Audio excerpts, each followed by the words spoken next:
Now look, today we're diving into the latest updates on the trial surrounding the tragic unaliving of Memphis rapper Young Dolph. It's been almost 4 years since his death shook up the hip hop community. And now, one of the men accused of being the mastermind behind the hit is standing trial. Look, y'all sit back and relax and stay until the end of this episode because we about to break down what's happening, who's involved, and what this all means for justice in Dolph's case.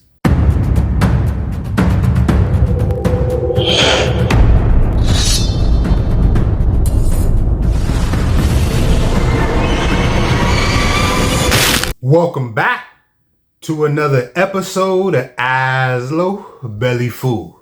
As y'all know, this marks episode 121. Alright, so let's rewind a little bit. Back in November 2021, Young Dolph was shot and unalived in Memphis while visiting Makita's Cookies, a spot he always supported. And his death sparked a huge outrage, heartbreak, and left a huge void in the rap game. And since then, prosecutors been slowly piecing things together, basically trying to figure out how this happened or why this happened, and most importantly, who ordered it. Now, we already know two men, Justin Johnson and Cornelius Smith Jr. Those two was accused of carrying out the actual shooting. And Johnson was convicted last year and sentenced to life in prison. Smith is still waiting on his trial, but this new trial focuses on somebody different, Hernandez Govan, who prosecutors say was pulling the strings. And here's where things get interesting. 45-year-old Govan isn't accused of firing the shots himself.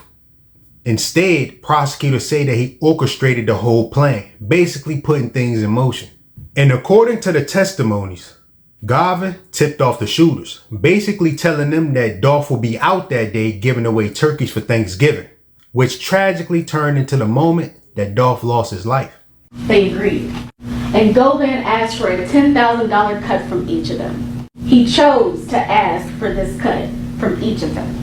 And one thing that is important to note is that Smith and Johnson didn't even really know each other, but they knew Govan. Govan was the link between them. So let's fast forward to November 2021. Smith hears that Thornton and other PRE artists are in town. Thanksgiving time, PRE often hosts turkey drives at different locations across the city, so they knew that they were around.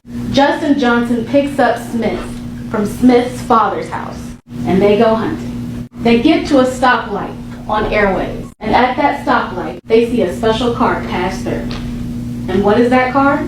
A blue camouflage Corvette. Most people in Memphis know that there is only one person in this city that drives that car in this region of town, Adolph Thornton. So what does Smith and what does Johnson do? They follow that car. They follow that car. The car parks at Makita's Cookie Shop, and seconds later, Smith and Johnson pull up in a stolen white Mercedes, gun down, and kill Adolph Thornton Jr. in broad daylight. They get back in the car, speed off, but not before Thornton's brother, Marcus Thornton, fires shots and shoots Smith. So Smith and Johnson are in this stolen white Mercedes. But where do they go? They go to ditch the car. They ditch the car, and we'll hear from Sergeant Dabney that the car was left at 1174 Bradley Street, which they later found out is directly across the street from the defendant's home. One of the biggest bombshells came from Cornelius Smith Jr., who took the stand in this trial. He even testified that this wasn't just Govan's idea. He claimed that the hit actually was ordered by Big Jook, who is the brother of Yo Gotti. And he even said that there was a $100,000 bounty on Dolph's head. Quick out. And then what was the purpose of meeting there? Really, like, we'll meet up over Quail to talk about a lot of things. Basically, about a bounty on somebody, finding somebody. Sometimes we'll watch the games over there. We'll be over there about a lot of things, basically. But for Govan, you wouldn't have met Justin? Nah, I wouldn't have met Justin if it wasn't for Quick. Prior to Mr. Govan telling you about bounties on these PRE individuals, the rappers, artists, were you aware that they were bounties? No, ma'am. I ain't have no idea about it. Were you aware of who the PRE artists were? I knew about Young Dolph, but I ain't know about none of these other artists or nothing like that. I had to Google them. And to actually Google them. Once he told me, I had to really Google them to find out. So there would be, like throughout the summer, you all would meet and he would talk about the bounty. Talk about the bounty on them. And first we like, man, I was thinking to myself, it's impossible to get Young Dolph, you know what I'm saying? Like, ain't nobody can get no Young Dolph. But, you know, I was thinking to myself that was impossible. So, you know, I had to Google the other guys to see who they were. Well, fast forward. Let's get to November. Look, it's the week before Thanksgiving. What was going on then? He was telling us, you know, they got turkey. Who was he? Govan quit. I mean, he was telling us that, you know, they had turkey drive. Each artist had a different day where they were doing turkey drive or whatever, and you know, that's our opportunity. We can make some shake in. Okay. You said make some shake. What's shaking? Like try to catch him and, you know, get the money. Do what he don't want to. Were you aware about this turkey drive prior to Govan telling you that? Nah, cause I don't know nothing about what paper route do. So nah, I probably wasn't. Did you listen to their music before, or did you? I listened to Young Dolph, but I ain't listening to his artist. I ain't know who his artist was. I listened to Dolph though. So, Govan was telling you about the turkey drive. Right. He telling me a gist. I'm sorry. He was telling me a gist. Were y'all together when he was telling you? Right. At his house. At his house. Did he mention the bounty again? Did he mention the money? Well, we had already knew the prices on majority of their heads, basically. On everybody else doing the turkey drive, we had already knew the prices already. Including Dolph. Including Dolph. And let's go to November the 16th of 2021.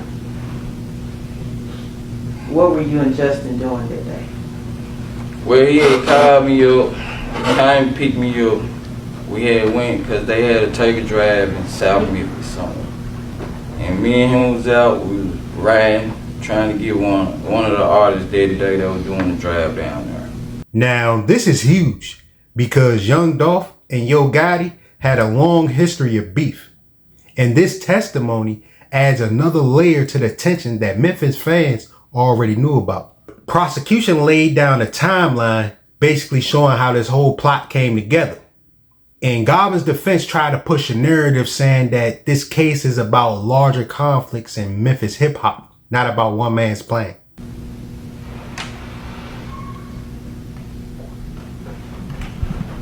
And could you see who was inside of the cookie store from once you got out of the car? Once we pulled in, that's when I saw Young Dolph like close to the glass, like he gonna bag up. That's when I saw where he was at, like location in the store, where his location was inside the store. Was this the person to which you're referring? Yes, ma'am.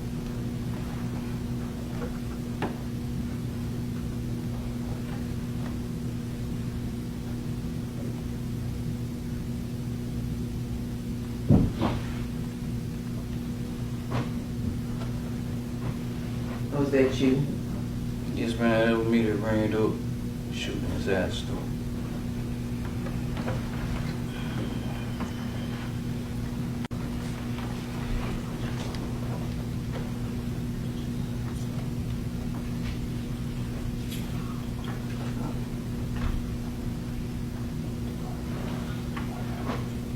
That you all pulling off in the white Jeep. Yes, ma'am. We see someone in the frame in the shot coming out and shooting as well. Yes, ma'am. He had shot back at us, and I actually got hit twice. And where did you get hit? Got hit in my arm and on my leg. Did Justin sustain any injuries? He got scraped on his back. you leave,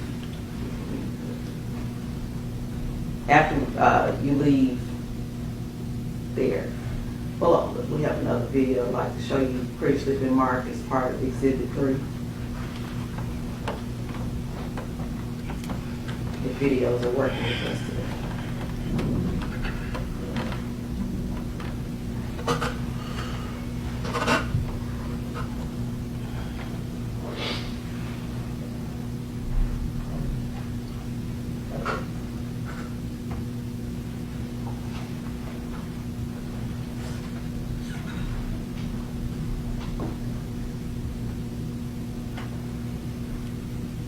Is this the cookie shop that you referred to? Yes, ma'am. And just to connect the dots for y'all, Justin Johnson, already convicted, serving life in prison. Cornelius Smith Jr. testified, still awaiting trial. Jamarcus Johnson pleaded guilty to helping after the unaliving. He got probation. And of course, Big Jook. We already know that Smith said that he was the one who ordered the hit. And what's crazy about that, we all know Big Jook was unalived back in January 2024 in front of a restaurant. And this case is still unfolding, so we can keep an eye on how it plays out and whether the jury believes that Hernandez Govan was the mastermind the prosecutor says he was. Now, I want to hear what y'all think about this situation. Is justice finally being served for Dolph, or is it still too many unanswered questions? Go ahead and let me know in the comments below. And if this video resonated with you, go ahead and hit that like button.